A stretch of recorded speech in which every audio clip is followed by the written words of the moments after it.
আসসালামু আলাইকুম। আপনার স্ত্রী যদি বাড়ি থেকে পালিয়ে যায়, সেটা কোনো পরপুরুষের সাথে হতে পারে বা একা একা হতে পারে। সেই ক্ষেত্রে আপনার কাজ কি বা করণীয় কি? ধরুন আপনি যদি বাড়িতে থেকে থাকেন আর আপনার স্ত্রী আপনাকে না বলে বাড়ি থেকে পালিয়ে গেছে। সেই ক্ষেত্রে আপনাকে প্রথম খোঁজ নিতে হবে যে সে কি আপনার শ্বশুর বাড়ি অর্থাৎ ওনার বাবার বাড়িতে গিয়েছে কিনা। ওনারা যদি বলে যে হ্যাঁ, ওনারা ওই বাড়িতে এসেছে, তাহলে বুঝতে হবে এটা নরমাল বিষয়। উনি কোনো কারণে আপনার কাছ থেকে রাগ করে চলে গেছে। তখন স্বাভাবিকভাবে সামাজিকভাবে চেষ্টা করবেন সেটা সমাধান করার, ২ পরিবার মিলে। কিন্তু যদি এমন হয় যে উনি কোনো পরপুরুষের সাথে চলে গেছে, যেটাকে আমরা আঞ্চলিকভাবে বলে থাকি পালিয়ে যাওয়া, সেটা যদি পালিয়ে গিয়ে থাকে সেক্ষেত্রে আপনার করণীয় কি?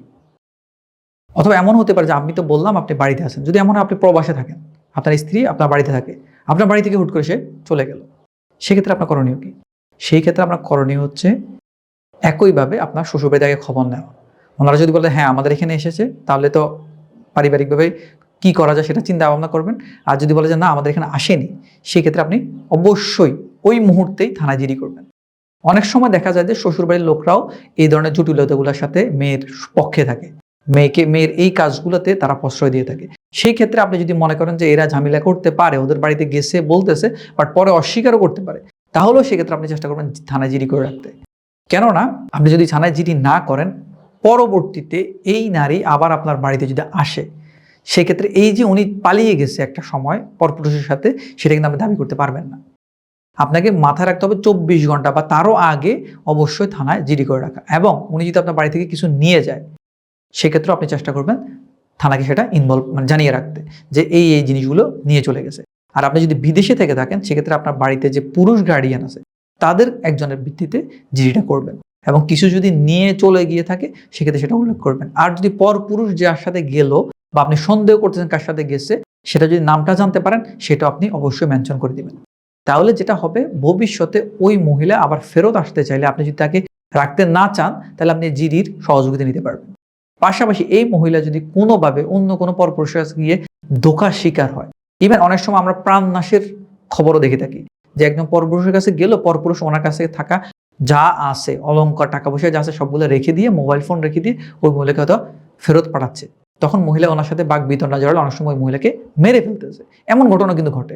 তাহলে এই দায়ভারগুলো আপনার উপর কখনো আসবে না। ঠিক আছে? এই কারণ হচ্ছে, যখনই কখনো দেখবেন আপনার নিজের ওয়াইফ বা আপনার ফ্যামিলির মধ্যে কেউ এরকম না বলে চলে গেছে বা পরপুরুষের সাথে চলে গেছে, এক কথা নিখোঁজ হয়ে গেছে, সাথে সাথে আপনি থানায় জিডি করবেন। এবং জিডি করার পর আপনি ধরুন প্রথমে জিডি করলেন নিখোঁজের জন্য, পরবর্তীতে শুনতে পারলেন যে সে আসলে কোনো একটা পরপুরুষের সাথে চলে গেছে, তখন আবার গিয়ে ওই থানাতেই জানাবেন যে আমি নিখোঁজের জন্য ডায়েরি করেছিলাম, কিন্তু এখন শুনতে পাচ্ছি সে অমুক জায়গায় চলে গেছে, অমুক লোকের সাথে চলে গেছে। সেটাও আস্তে আস্তে ওই ইনফরমেশনগুলো আস্তে আস্তে অ্যাড করাতে থাকবেন, যাতে ভবিষ্যতে কোনোভাবে আপনার বিরুদ্ধে নারী নির্যাতনের মামলা যদি করে।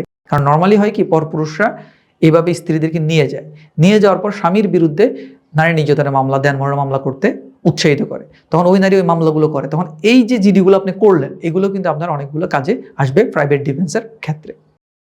তো সর্বোপরি আইন সবসময় লেজি ব্যক্তিকে হেল্প করে না। অর্থাৎ আপনি জিডি করতেছি করে অনেকদিন সময় কাটায় ফেললেন, আপনাকে হেল্প করবে না। ততদিনে যদি একটা অকারেন্স ঘটে যায়, তাহলে কিন্তু এই দায়ভার আপনার উপর আসবে। কারণ আমরা সাক্ষ্য আইন অনুসারে জানি, স্বামীর তত্ত্বাবধানে থাকা স্ত্রীর যদি মৃত্যু হয়, সেক্ষেত্রে এটা দায়ভার কিন্তু প্রথমত স্বামীর দিকেই আঙুলটা ওঠে। স্বামীকে প্রমাণ করতে হবে স্ত্রী কিভাবে খুন হলো।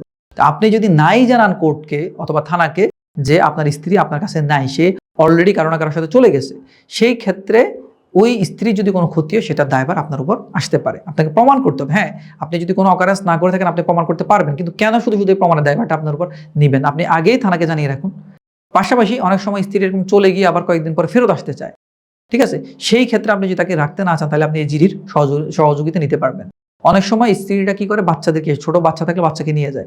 ওই বাচ্চা অনেক সময় দেখা যায়, আমরা জানি পরকীয়ার বলি হয়ে থাকে। তো ওই বাচ্চার প্রোটেকশনের জন্য আপনাকে এই জিডিটা করতে হবে। পাশাপাশি আপনার টাকা পয়সা কোনো কিছু যদি নিয়ে গিয়ে থাকে, সেগুলো ফেরতের জন্য চাইলে আপনি এই জিডিটা করে রাখতে পারবেন। উনি যদি আপনার বিরুদ্ধে দেনমোহরের মামলা করে, আপনি যে আপনার জিনিসপাতিগুলো সে নিয়ে গেছে, সেগুলোর জন্য আপনি ফেরত চেয়ে মামলা দায়ের করতে পারবেন। তো ওভারঅল পুরো বিষয় হচ্ছে, আপনি আইনের আশ্রয় নেবেন যত দ্রুত সম্ভব। আশা করি বুঝতে পেরেছেন। ধন্যবাদ। আসসালামু আলাইকুম।